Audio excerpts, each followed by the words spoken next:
Menurut otak pakar AI, implan bisa membuat pembelajaran menjadi usang dalam waktu kurang dari 20 tahun. Alih-alih membaca buku pelajaran pergi ke sekolah untuk mengumpulkan informasi akan memiliki perangkat di otak kita yang mengunduh informasi sesuai permintaan.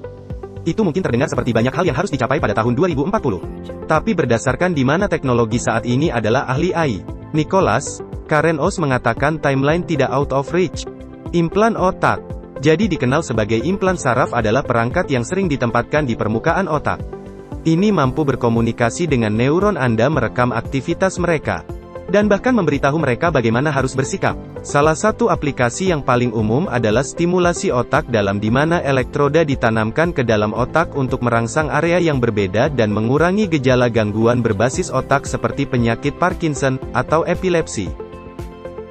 Lebih dari 150.000 orang di seluruh dunia menerima implan seperti itu, tetapi implan juga dapat mengontrol neuron di bagian tubuh lainnya. Dokter telah menggunakan implan saraf untuk merangsang sumsum tulang belakang, memungkinkan individu dengan kelumpuhan berjalan lagi.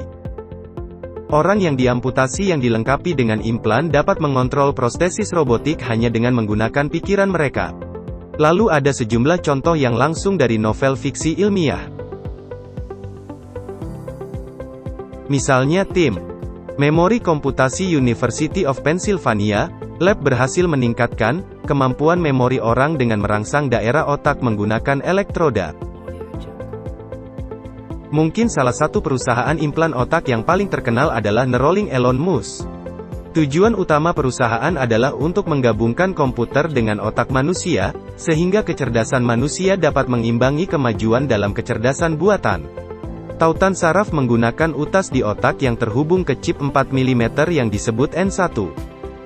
Perusahaan baru-baru ini merilis sebuah video yang menunjukkan seekor monyet berusia 9 tahun yang dilengkapi dengan chip N1, mengoperasikan permainan Pong. Kehilangan pikirannya. Chip N1 hanyalah langkah pertama untuk tautan saraf.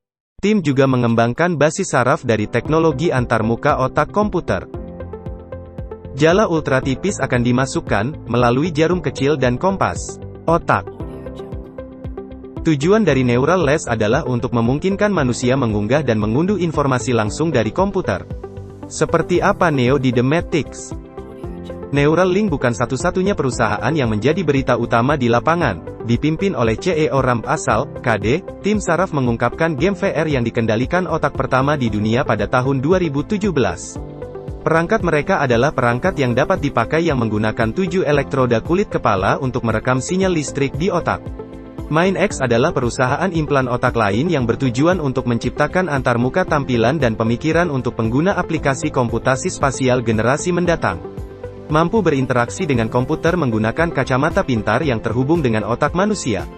Kacamata akan membiarkan di mana akses informasi dengan satu pikiran, tidak perlu lagi mengobrak-abrik telepon Anda ke Google dengan pertanyaan yang membara. Ini semua baru permulaan. Ada jalan panjang yang harus dilalui dengan teknologi ini sebelum kita semua memiliki pilihan untuk terkelupas dan banyak rintangan yang harus diatasi. Bagaimanapun juga, operasi otak atau tulang belakang elektif utama sangat berisiko. Masih insinyur bekerja pada implan kecil seperti butiran neuro 0,25 mm persegi serta implan yang dapat melakukan perjalanan ke otak melalui aliran darah. Menghilangkan kebutuhan untuk operasi otak terbuka mengingat semua ahli AI ini, Nicholas Carra tahu mungkin benar dalam beberapa dekade mendatang. Apakah Anda ingin membuat mesin bagian otak Anda? Jangan lupa untuk meninggalkan suka di video dan berlangganan saluran. Terima kasih telah menonton.